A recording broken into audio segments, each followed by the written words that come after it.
നമസ്കാരം. 10ാം ക്ലാസ്സിലെ അടിസ്ഥാന പാഠാവലി ആദ്യത്തെ യൂണിറ്റ് അരങ്ങും സമൂഹവും എന്നുള്ള പ്രവേശന ഭാഗമാണ് നമ്മളിന്ന് ചർച്ച ചെയ്യുന്നത്. സംഘനൃത്തം, തിരുവാതിര, മോഹിനിയാട്ടം, ഉപകരണ സംഗീതം, കഥകളി, ഒപ്പന തുടങ്ങിയ വൈവിധ്യമാർന്ന നിരവധി കലാരൂപങ്ങൾ നമുക്ക് ചുറ്റുമുണ്ട്. അരങ്ങും സമൂഹവും എന്ന നമ്മുടെ ആദ്യത്തെ പേജിൽ മനോഹരമായ ഒരു ചിത്രം നിങ്ങൾ ദർശിച്ചിരിക്കുമല്ലോ. ചിത്രകല, നാട്യകല, ഉപകരണവാദ്യം, ദൃശ്യകല, കലയും സമൂഹവും എന്നിങ്ങനെയുള്ള ആശയത്തിൻ്റെ പൂർണ്ണത നൽകുന്ന ചിത്രമാണിത്. ചിത്രത്തിന് അടിക്കുറിപ്പായി രവീന്ദ്രനാഥ ടാഗോറിൻ്റെ ഒരു വചനം നമുക്ക് കാണുവാനായി സാധിക്കും. കല ആനന്ദമാണ്, ആ ആനന്ദം പ്രകാശം പോലെ സർവ്വവ്യാപിയുമാണ്. രവീന്ദ്രനാഥ ടാഗോറിൻ്റെ ഈ നിരീക്ഷണത്തെക്കുറിച്ചുള്ള കാഴ്ചപ്പാടുകൾ എന്തെല്ലാമായിരിക്കാം? കല മനുഷ്യനിൽ ആഹ്ലാദം ജനിപ്പിക്കുന്നു. കാലദേശങ്ങൾക്കതീതമായി മനുഷ്യഹൃദയങ്ങളെ കല നവീകരിക്കുന്നു. അതിർവരമ്പുകളില്ലാതാക്കി മനുഷ്യരെ കല ഒന്നിപ്പിക്കുന്നു. ആഹ്ലാദ അനുഭൂതി നിറച്ച് ജീവിതം പ്രകാശമാനമാക്കുന്നു. ആദിമകാലം മുതൽക്കേ കല മനുഷ്യനിൽ ഉൾച്ചേർന്നിരിക്കുന്നു. ആഹ്ലാദം ജനിപ്പിക്കുന്നതിനും വിവേചനരഹിതമായ ജീവിതം നയിക്കുന്നതിനും കല പ്രധാന ഘടകമായി പ്രവർത്തിക്കുന്നു. കാലദേശങ്ങൾക്കതീതമായി മനുഷ്യരെ ഒന്നിപ്പിക്കുന്നതിനും കലയ്ക്ക് കഴിവുണ്ട്. ഇങ്ങനെ വൈവിധ്യമാർന്ന രൂപത്തിലും ഭാവത്തിലും മനുഷ്യനിൽ കല പ്രകടമാകുന്നു. അടിസ്ഥാനപരമായി പുരമുകളിൽ കത്തിച്ചു വെച്ചിരിക്കുന്ന ദീപം ലോകത്തിന് പ്രകാശമേകുന്നത് പോലെ കല ഒരു മനുഷ്യന് ലോകത്തിന് പ്രകാശമേകുവാനായി സജ്ജമാക്കുന്നു എന്നതാണ് രവീന്ദ്രനാഥ ടാഗോറിൻ്റെ ഈ വചനത്തിൻ്റെ പൊരുൾ. കല ആഹ്ലാദകാരിയാണ്, അത് മനുഷ്യഹൃദയത്തെ സ്വാധീനിക്കുന്നുവെന്ന് അരങ്ങും സമൂഹവും എന്ന പ്രവേശന കവാടത്തിലൂടെ നമ്മൾ പരിചയപ്പെട്ടു. വൈവിധ്യമാർന്ന കലാരൂപങ്ങളിൽ ശ്രദ്ധേയമായ ഒന്നാണ് ചിത്രകല. വിശാലമായ ലോകത്തെ തൻ്റെ വരകളിലൂടെയും വർണ്ണങ്ങളിലൂടെയും കലാകാരൻ പകർത്തുന്നതാണ് ചിത്രകല. ചിത്രകലയെ സ്നേഹിച്ച ഫിസ എന്ന പെൺകുട്ടിയുടെ മനോഹരമായിട്ടുള്ള കഥ പറയുകയാണ് ചിത്രകാരി എന്നുള്ള പാഠഭാഗം.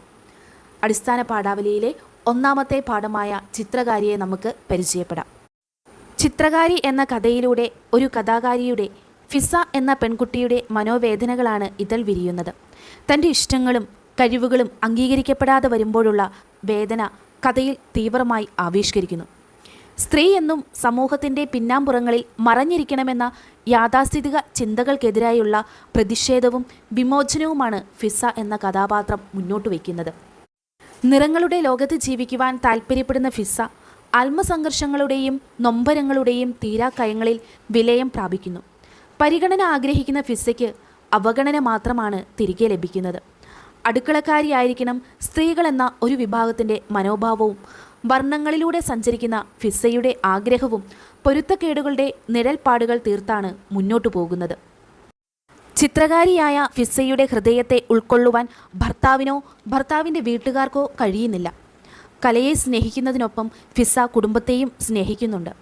ഉത്തരവാദിത്തങ്ങൾ കൃത്യമായി നിർവഹിക്കുന്നുണ്ടെങ്കിലും ഭർത്താവിൽ നിന്നോ ഭർതൃഗ്രഹത്തിൽ നിന്നോ നേരിടേണ്ടി വരുന്ന അവഗണനയും അവഹേളനവും അവളെ മാനസികമായി തകർക്കുന്നു. ഒരു കലാകാരിയുടെ ആന്തരിക ലോകത്തെ ഉൾക്കൊള്ളുവാൻ കഴിയാത്ത സമൂഹത്തിൽ ജീവിക്കേണ്ടി വരുന്നവളുടെ പ്രതിനിധിയായി ഫിസ മാറുന്നു. കഥയിലെ ചില വാക്യങ്ങളിലൂടെ കഥയെ കൂടുതലായിട്ട് നമുക്ക് വിശകലനം ചെയ്യാം. കൂട്ടത്തിൽ കൂടാൻ എന്തടാ ഓൾക്കൊരിത്, മറ്റുള്ളവരെ കൊണ്ട് പറയിപ്പിക്കാൻ ആൾ കൂടുമ്പോൾ ഓളുടെ വരയും കുറിയും. ഈ വാക്യങ്ങൾ നൽകുന്ന സൂചനകൾ എന്തെല്ലാമായിരിക്കാം?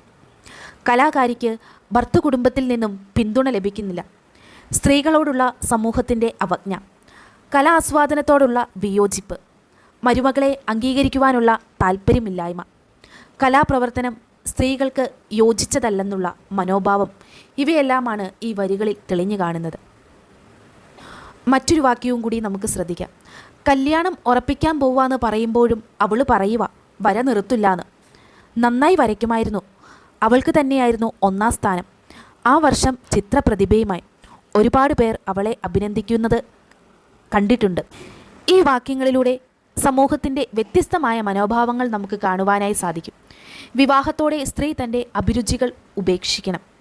സ്ത്രീകൾ സമൂഹത്തിൻ്റെ പിന്നാമ്പുറത്തായിരിക്കണമെന്നുള്ള നിഷേധാത്മകമായ കാഴ്ചപ്പാട്. സമൂഹത്തിൻ്റെ മറുപക്ഷം കലാകാരികൾക്ക് പ്രോത്സാഹനം ഏറെ നൽകുന്നുണ്ട്.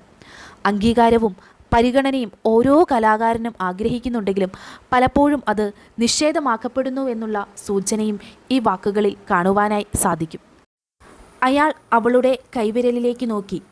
ദൈവം തൊട്ട കൈവിരലിൽ അപൂർണമായൊരു ചിത്രത്തിൻ്റെ മഞ്ഞപ്പച്ച ചായങ്ങൾ അപ്പോഴും പറ്റി നിന്നിരുന്നു. നിശബ്ദമായൊരു കരച്ചിലോടെ അവൾ കൈ കഴുകാൻ തുടങ്ങി. ഈ വാക്കുകളിൽ തെളിയുന്ന അർത്ഥസൂചനകൾ എന്തെല്ലാമാണ്? കലാകാരന്മാർ അനുഗ്രഹീതരാണ്. താൻ ജീവിക്കുന്ന പരിസരങ്ങളിൽ നൈസർഗികമായ കലാബോധം നിലനിർത്തുന്നു.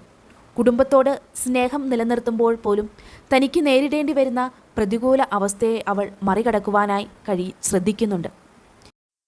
വരയ്ക്കാതെ വരയ്ക്കാതെ അവളൊക്കെയും മറന്നുപോയിരിക്കുന്നു. ഈ വാക്യത്തിൽ വരയ്ക്കാതെ എന്ന പദം ആവർത്തിച്ചതിൻ്റെ കാരണം എന്തായിരിക്കാം? ഫിസ കാലക്രമേണ ചിത്രകലയിൽ നിന്നും പിന്തിരിയുമെന്ന ഫാസിസിൻ്റെ ഗൂഢമായ ചിന്തയെ ധ്വനിപ്പിക്കുന്നതാണ് ഈ വരികൾ. കാലദൈർഘ്യം ഫിസയുടെ ചിന്തകളെ മാറ്റുമെന്ന കാഴ്ചപ്പാട്. ഹാഫിസിൻ്റെ ഉള്ളിൽ ഉറഞ്ഞു നിൽക്കുന്ന അമർഷത്തെ വൈകാരികമായ തീവ്രതയോടെ ആവിഷ്കരിക്കുന്നതിനും ഈ വാക്കുകൾക്ക് കഴിയുന്നു. നരച്ച പച്ചയുടെ മഞ്ഞയുടെ ഇടയ്ക്ക് പൊട്ടിവിടർന്ന ചുവപ്പ് പൂവ്. ഈ വാക്ക് ഫിസയുടെ ജീവിതമായി എങ്ങനെ ബന്ധപ്പെട്ടിരിക്കുന്നു? നരച്ച പച്ച ഫിസയുടെ സുഖകരമല്ലാത്ത ജീവിതാവസ്ഥ സൂചിപ്പിക്കുന്നു. മഞ്ഞ പ്രതീക്ഷയുടെ നിറമായി കരുതാം. പ്രതിസന്ധികൾക്കിടയിലും സുന്ദരമായ ജീവിതം ഫിസ സ്വപ്നം കാണുന്നു. ചുവപ്പ് ആത്മവിശ്വാസത്തിൻ്റെ കരുത്തിൻ്റെ അടയാളമാണ്. വ്യത്യസ്തമായിട്ടുള്ള സവിശേഷ പ്രയോഗങ്ങളിലൂടെയും കഥാവിശകലനത്തിലൂടെയും ചിത്രകാരി എന്ന കഥയുടെ ആശയം നിങ്ങൾക്ക് മനസ്സിലായി കാണുമെന്ന് വിശ്വസിക്കുന്നു. നന്ദി.